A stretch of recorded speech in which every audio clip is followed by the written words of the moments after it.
మహాగణాధిపతయే నమః. ఓం గురుభ్యో నమః. ఓం శ్రీమాత్రే నమః. అరుణాం కరుణాతరంగితాక్షీం ధృతపాశాంకుశపుష్పబాణచాపాం అనిమాదిభిరావృతాం మయూకైః అహమిత్యేవ విభావయే భవానీం. శ్రీమాత్రే నమః.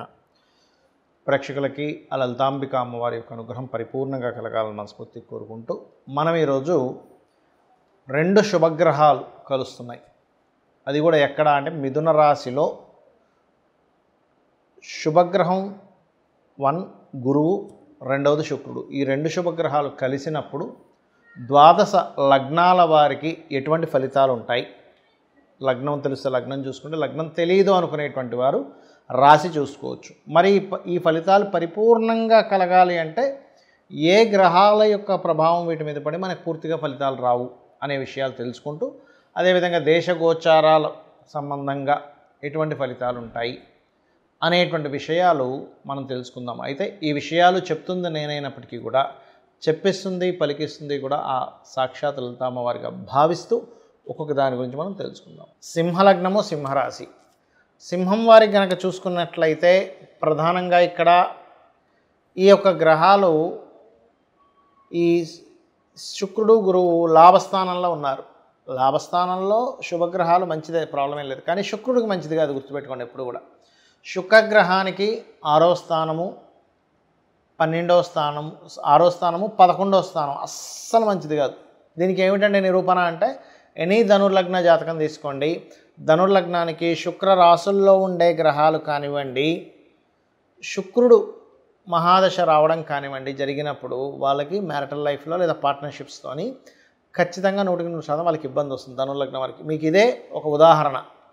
మరి ఈ సింహలగ్నం వారికి లాభంలో ఉండేటువంటి 2 శుభగ్రహాలది కూడా బుధరాశుల్లో ఉన్నందుకు వ్యాపారాలలో ఖచ్చితంగా గ్రోత్ అనేటువంటిది ఉండి తీరుతుంది, అందులో ఎటువంటి సందేహం లేదు.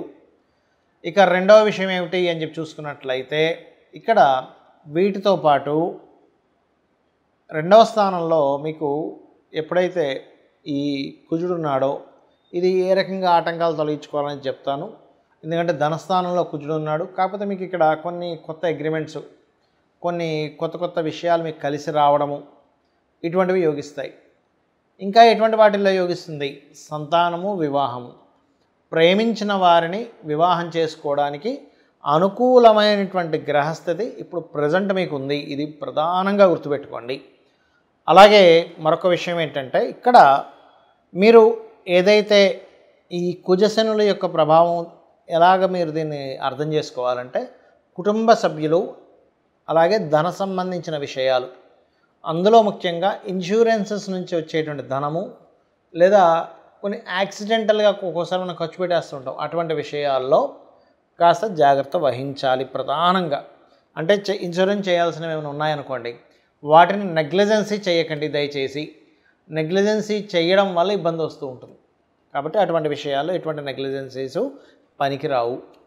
ఇక మరొక విషయం ఏంటంటే ఇక్కడ గమనించుకున్నట్లయితే ఈ నవగ్రహాల్లో ముఖ్యంగా కుజశని గ్రహాల దగ్గర దీపారాధన చేయడము, కాస్త చండీ పారాయణం కానీ, హనుమత్ సంబంధించినటువంటి పారాయణం కానీ చేసినట్లయితే అన్ని విధాలా మీకు బాగుంటుంది. ఇక్కడ ఏంటంటే ఈ 2 గ్రహాలు ఏవైతే కలిసి ఉన్నాయో ఈ కలిసినటువంటి శుక్రుడు గురువు మీ జన్మజాతకంలో గనక కలిసి ఉంటే మరింత అద్భుతమైనటువంటి ఫలితాలు వస్తాయి, గుర్తుపెట్టుకోండి. అలా కాకుండా మీకు మిథునంలో ఇంకేదైనా పాపగ్రహాలు కనుక ఉన్నట్లయితే కొంత సమస్య నుంచి బయటపడతారు. ఇక్కడ ఎలా అంటే ఏదైనా 2 గ్రహాలు మంచి శుభగ్రహాలు కావచ్చు, పాపగ్రహాలు కావచ్చు, గుర్తుపెట్టుకోండి. అలా 2 గ్రహాలు వీక్షణలో కానీ కంజాయిండ్ అంటే కలిసి ఉండడం కానీ జరిగినప్పుడు అది గోచారంలో కలిగినటువంటి ఫలితాలు, గోచారపరంగా ఫలితాలు ఎలా ఇస్తాయో మీ జన్మజాతకంలో కూడా ఆల్రెడీ మీకు మీ పర్సనల్ చార్ట్లో ఉంటే అది ఇంకొంచెం ఎనర్జైజ్ చేస్తుంది. ఓకే, అంటే ఎలాగా అంటే ఒక వ్యక్తి గవర్నమెంట్ జాబ్స్ కోసం చక్కగా ప్రిపేర్ అయ్యాడు. గవర్నమెంట్ జాబ్స్ను వదిలింది అప్పుడే, అంటే టీచర్ జాబ్స్ పోస్ట్ వేస్తున్నాము, లేకపోతే రైల్వేనో, ఏపీఎస్ఆర్టీసీ, బ్యాంకింగ్, వెంటనే ప్రిపేర్ అయ్యి ఉన్న వ్యక్తికి వెంటనే అదొక అవకాశంగా ఆయనకి వచ్చి ఆనందపడి దానిలో సక్సెస్ అవుతాడు. అదేవిధంగా కొన్ని కొన్ని ఉంటాయి, మనుషులు తప్పిదాలు చేస్తుంటారు సాధారణంగా. అంటే అలాగా కొన్ని ఏవో ఫైన్స్ కట్టకుండాను కొన్ని ఉంటాయి, ఇన్సూరెన్స్ చేయకుండా ఉండేవేవో. అలాంటప్పుడు ఏదైనా ప్రమాదం జరిగింది, అప్పుడు ఏమవుతుంది, అయ్యో ఇన్సూరెన్స్ చేయకపోవడం వల్ల ఇబ్బంది కలిగింది కదా అని అంటాం.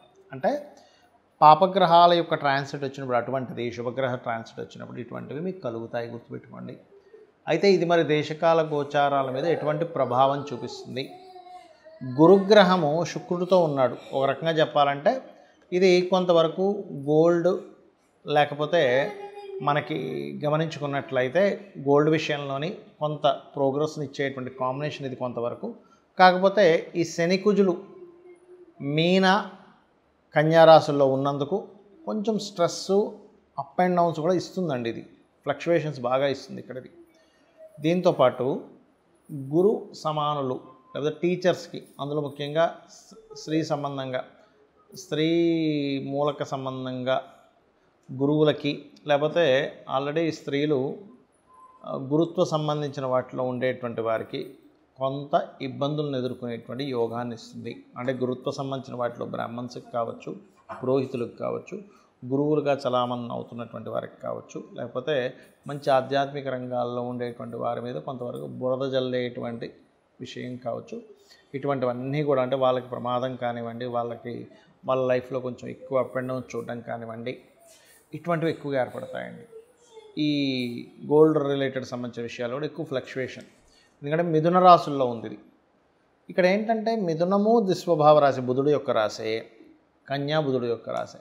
అప్పుడు ఏమవుతుంటుంది, అది ఈ కుజశనులు ఈ 4 దిస్వభావ రాశుల్లో ఎప్పుడైతే మనకి మిథునంలోని, కన్యలోని, ధనస్సులోని, మీనంలోని ఈ 4 గ్రహాల్లో ఉండే గ్రహాలు వాటికి అవి కనెక్టివిటీ పెట్టుకుంటాయి. కాబట్టి ఈ విషయంలో కాస్త జాగ్రత్త వహిస్తూ ఉండాలి.